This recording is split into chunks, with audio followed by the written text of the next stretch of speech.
Hello friends, வணக்கம். Welcome to ஆமுதலக்குறை channel. இன்றைக்கி நம்ம சேனலில் சுகப்பிரசவத்தை எளிதாக்குற வழிகள் என்னென்னு பார்க்க போகிறோங்க. பெண்ணுக்குள்ளே இருக்கிற தாய்மையை வச்சு தான் பெண்ணினத்தையே நம்ம சிறப்பாக சொல்கிறோம் இல்லையா? ஒவ்வொரு பெண்ணுக்கும் பிரசவன்றது மறுபிறப்பு மாதிரி.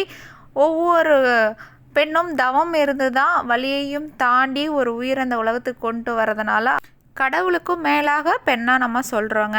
நம்மளுடைய அம்மா காலத்தில் பார்த்திங்கன்னா குடும்பத்தோருடைய ஆதரவோடும் மன வலிமையோடும் ரொம்ப ஆரோக்கியமான குழந்தைய சுகப்பிரசவத்தில் பெற்றெடுத்தாங்க.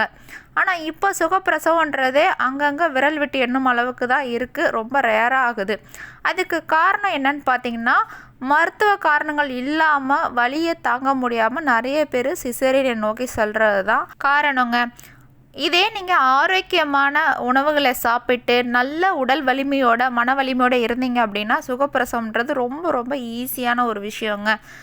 நீங்களே யோசிச்சு பாருங்கள், சுகப்பிரசவம்னு ஒன்று கஷ்டமாக இருந்துச்சு அப்படின்னா இந்தியா மக்கள் தொகையில் நம்பர் 2 இருக்க வாய்ப்பே இருந்திருக்காது. ஏன்னா பிரசவத்தை பார்த்து எல்லோரும் பயந்துருப்பாங்க. ஆக நீங்கள் கரெக்டாக எல்லா விஷயங்களையும் பண்ணும்பொழுது பிரசவம் ரொம்ப ரொம்ப சாதாரண விஷயந்தான். நம்ம சாப்பிட்ற மாதிரி தான் பிரசவம். அதுக்கு நீங்கள் சில டிப்ஸை முதல் 3 மாதங்களிலிருந்தே பின்பற்றணும்.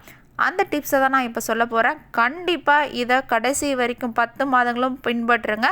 உங்களுக்கும் சுகப்பிரசவம் ரொம்ப எளிமையாக நடக்கும். நீங்களே எனக்கு மெசேஜ் பண்ணுவீங்க. வாங்க இப்போ வீடியோக்குள்ளே போகலாம். அதுக்கு முன்னாடி உங்கள் எல்லார்கிட்டையும் அன்பான வேண்டுகோள், நம்ம சேனல் திறந்து பார்த்துட்டு இருந்தீங்கன்னா தெரியும் இந்த சேனலில் எவ்வளோ யூஸ்ஃபுல்லான டிப்ஸ் இருக்குது அப்படின்னு சொல்லிட்டு. நம்ம சேனலில் pregnancy tips, feeding mothers tips, post pregnancy tips எல்லாமே இருக்குங்க. நம்ம சேனல் பிடிச்சிருந்துச்சு அப்படின்னா லைக் பண்ணிக்கோங்க, சப்ஸ்கிரைப் பண்ணிக்கோங்க. அப்போ தான் தினந்தோறும் நான் போடுற வீடியோவை நீங்கள் மிஸ் பண்ணாமல் பார்க்க முடியும். வாங்க இப்போ வீடியோக்குள்ளே போகலாம். சுகப்பிரசவம் ஆக நீங்கள் பின்பற்ற வேண்டிய முதல் டிப் பார்த்திங்கன்னா, மன அழுத்தம் இருக்கக்கூடாதுங்க. இன்றைய காலத்தில் கர்ப்பிணி பெண்களுக்கு பொதுவாக நிறைய பிரச்சனைகள் வரும். அதுவும் ப்ரெக்னெண்ட்டாக இருக்கும்போது தான் நிறைய ப்ராப்ளம்ஸ் வரும். ரொம்ப யோசிப்பீங்க, இதனால் பயம் வரும். இப்படி நீங்கள் ரொம்ப திங்க் பண்ணும்போது பெண்கள் மன அழுத்தத்துக்கு ஆளாகிறாங்க. இந்த மன அழுத்தம் தாங்க உங்கள் பிரசவத்துக்கு முதல் எதிரி. பிரசவம் எளிதாக நடக்கணும் அப்படின்னா நீங்கள் முதல்ல இந்த மாதிரி கட்டத்திலேருந்து வெளியில் வரணும். மன அழுத்தம் உங்களுக்கு இருக்கவே கூடாது. ரொம்ப சந்தோஷமாக இருக்கணும். உங்களுக்கு பிடித்த விஷயங்களை செய்யுங்க. எது செய்தால் உங்களுக்கு சந்தோஷமோ அதை மட்டும் ஃபாலோ பண்ணுங்கள். அப்போ தான் சுகப்பிரசவமாகும். உங்களுக்கும் கர்ப்பகாலம் சந்தோஷமாக அமையும். இரண்டாவது டிப் பார்த்திங்கன்னா, சுகப்பிரசவத்துக்கு எளிய உடற்பயிற்சிங்க. மிக சிறந்த உடற்பயிற்சி பார்த்திங்கன்னா நடைப்பயிற்சி. நான் வீடியோவில் எப்பயுமே சொல்லிகிட்டு இருப்பேன். 3வது மாதம் இல்லை 4வது மாதத்துலேருந்தே ஒரு 20 மினிட்ஸ் வாக்கிங் போங்க, டெலிவரி ஆகிற வரைக்கும். இது உங்களுக்கு சுகப்பிரசவத்துக்கு ரொம்ப உதவி செய்யும். நடைப்பயிற்சியால் எவ்வளோ நன்மைகள் இருக்குது அப்படின்றத நான் வீடியோவே போட்டிருக்கேன். லிங்க் டிஸ்கிரிப்ஷன் பாக்ஸில் கொடுக்குறேன், எண்ட் ஸ்க்ரீனில் கொடுக்குறேன். ஸோ வீடியோவை கடைசி வரைக்கும் பாருங்கள். அடுத்ததாக நீங்கள் தொடர்ந்து இந்த மாதிரி எளிய உடற்பயிற்சிகள் செய்யும்போது உங்களுடைய தொடை மற்றும் இடுப்பு தசைகள் எல்லாம் நல்லா வலுவாகும். மேலும் பிறப்புறுப்பையும் இது ஈஸியாக இலகுவாக்கும். இதனால் சுகப்பிரசவம் எளிதாக நடக்குங்க. அது மட்டும் இல்லாமல் இந்த மாதிரி உடற்பயிற்சிகளை முறையாக நிபுணரோட ஆலோசனைப்படி தான் நீங்கள் செய்யணும். அவங்க ஒருவேளை உங்கள் உடற்பயிற்சிக்கு ஏற்றதில்லை அப்படின்னு சொன்னாங்கன்னா நீங்கள் செய்யாதீங்க. உங்கள் மருத்துவரை ஆலோசித்ததுக்கு அப்புறம் தான் நீங்கள் இந்த மாதிரி உடற்பயிற்சியை செய்யணும். 3வது சுகப்பிரசவ டிப் பார்த்திங்கன்னா, உடல் எடை கட்டுப்பாடுங்க. நம்ம ஊர்லலாம் என்ன சொல்லுவாங்க, ப்ரெக்னென்ட் ஆகிட்டோம் அப்படின்னா 2 பேருக்கு சாப்பிட்ணும், 3 பேருக்கு சாப்பிட்ணும், நல்லா சாப்பிடுன்னுவாங்க. நல்ல ஆரோக்கியமான உணவுகளை மட்டும் நீங்கள் சாப்பிட்டா போதுங்க. கண்டிப்பாக நீங்களும் உங்கள் குழந்தையும் ரொம்ப ஆரோக்கியமாக இருக்க முடியும். ஹெல்த்தியான உணவுகளை மட்டும் சாப்பிடுங்க. எளிதான சுகப்பிரசவத்துக்கு உங்களுடைய உடல் எடையும் வயிற்றில் உள்ள குழந்தையின் எடையும் கரெக்டான விகிதத்தில் இருக்கணுங்க. யாருக்கு அதிகமானாலும் பிரசவத்தில் பிரச்சனை வரலாம். எப்படியும் ஒவ்வொரு செக்கப் போகும்போதும் மருத்துவர் உங்கள் எடையை கண்காணிப்பாங்க. எடை ரொம்ப அதிகமாக போகிற மாதிரி இருந்தால் எடை போடக்கூடிய உணவுகளை நீங்கள் குறைச்சிட்டு சத்தான உணவுகளை மட்டும் எடுத்துக்கோங்க. அது குழந்தைய நல்லா ஆரோக்கியமாக வச்சுக்கும். தேவையற்ற கலோரிகள் நிறைந்த உணவுகளை நீங்கள் தவிர்க்கணும். பிரசவத்தின் போது அதிக எடை சிசு வளர்ந்துச்சு அப்படின்னா பிரசவ பாதையில் வெளில வரத்துக்கு ரொம்ப சிரமமாயிடும். இதுவும் C-செக்ஷன் பண்ணுறதுக்கு ஒரு வாய்ப்பாக போயிடும். அதனால் உங்கள் குழந்தை கரெக்டான விதத்தில் வளர்ந்தால் போதும். ரொம்ப கொழுன்னு இருக்க வேண்டாம். வெளியில் வந்ததுக்கப்புறம் நீங்கள் கொழுன்னு மாற்றிக்கோங்க. அடுத்ததாக 4வது டிப் பார்த்திங்கன்னா, சுவாச பயிற்சிங்க. வீட்டிலையே எளிய யோகா பயிற்சி, சுவாச பயிற்சி மூலமாக நீங்கள் சுகப்பிரசவத்தை எளிதாக்க முடியுங்க. பிராணயாமம்ன்ற மூச்சு பயிற்சி இருக்குது. அதை நீங்கள் தொடர்ந்து பண்ணும்பொழுது உங்கள் மனதை சாந்தப்படுத்தும், எந்த ஒரு மன அழுத்தமும் வராது. அது மட்டும் இல்லாமல் உடல் திசுக்களுக்கு தேவையான பிராண வாயுவையும் தடையின்றி இது கொடுக்குங்க. நிபுணரோட ஆலோசனைப்படி யோகா மற்றும் மூச்சு பயிற்சிகளை நீங்கள் முறையாக மேற்கொண்டு வந்தீங்க அப்படின்னா உங்களுக்கு சுகப்பிரசவம் 100% உறுதிங்க. அடுத்ததாக 6வது டிப் பார்த்திங்கன்னா வாக்கிங், நடைப்பயிற்சி. சுகப்பிரசவத்தை எளிதாக்குற முக்கியமான கருவினா அது நடைப்பயிற்சி தாங்க.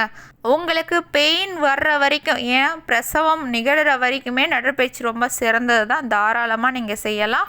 கர்ப்பமாக இருக்கும்போது எந்த ஒரு வேலையும் செய்யாமல் இருப்பவர்களுக்கு சுகப்பிரசவம் ரொம்ப ரொம்ப கடினமான ஒன்றுங்க. கண்டிப்பாக உங்களால் முடிஞ்ச வேலையில் நீங்கள் செய்யணும்.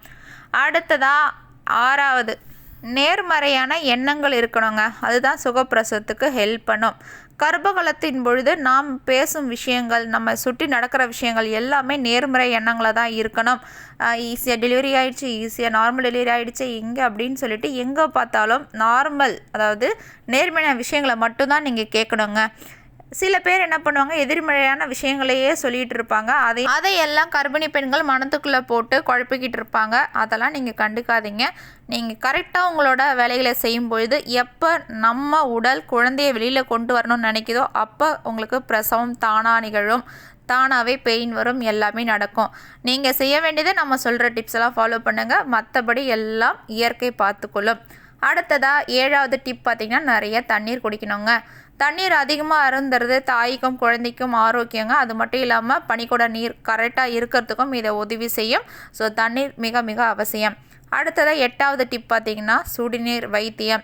நிறைய பேர் எனக்கு மெசேஜ் பண்ணுறீங்க, அக்கா தூக்கம் வரலை, ரொம்ப பாடி பெயின் இருக்குது, லெக் பெயின் இருக்குது, ஹிப் பெயின் இருக்குது, ஒரு நிமிஷம் கூட தூங்க முடியல, எனக்கு ஏதாவது டிப்ஸ் சொல்லுங்கள் அப்படின்ட்டு. ஸோ இதுக்கு நான் முன்னோர்கள் கடைபிடித்த வைத்தியம் தான் சுடுநீர் வைத்தியங்க. பிரசவ காலம் நெருங்கும் பொழுது, அதாவது 7 மாதத்திலிருந்தே நீங்கள் வெதுவெதுப்பான நீரில் நல்லா குளிக்கலாம். அப்படி இல்லைன்னா ஒரு சூடான தண்ணீரை ஒரு தொட்டியில் நிரப்பிக்கோங்க. அதில் எவ்வளோ நேரம் நீங்கள் இருக்கணுமோ அவ்வளோ நேரம் நீங்கள் அப்படியே இதமாக உட்காந்து இல்லை படுத்துட்டு குளிக்கலாம். இப்படி நீங்கள் செய்யும் பொழுது உங்களுக்கு இதமாகவும் இருக்கும், உடனேயே உங்களுக்கு தூக்கமும் நல்லா வரும். நீங்கள் முடிஞ்ச வரைக்கும் நிறைய நேரம் நீங்கள் அங்கேயே செலவிடலாங்க. உங்கள் வீட்டில் பாத் டப் இருந்துச்சுன்னா இன்னும் சௌரியம், அதை நீங்கள் பயன்படுத்திங்கன்னா ரொம்பவே ரிலாக்ஸாக இருக்கும். ஓகே ஃப்ரெண்ட்ஸ், நம்ம சொன்ன எல்லா டிப்பையும் நீங்கள் ஃபாலோ பண்ணுங்கள். மற்றபடி நீங்கள் எதுக்கும் கவலைப்பட வேண்டாம். இயற்கையே எல்லாம் பார்த்துக்கொள்ளும். உங்கள் கடமையை நீங்கள் செய்யுங்க, இயற்கை தன் கடமையை செய்யும்.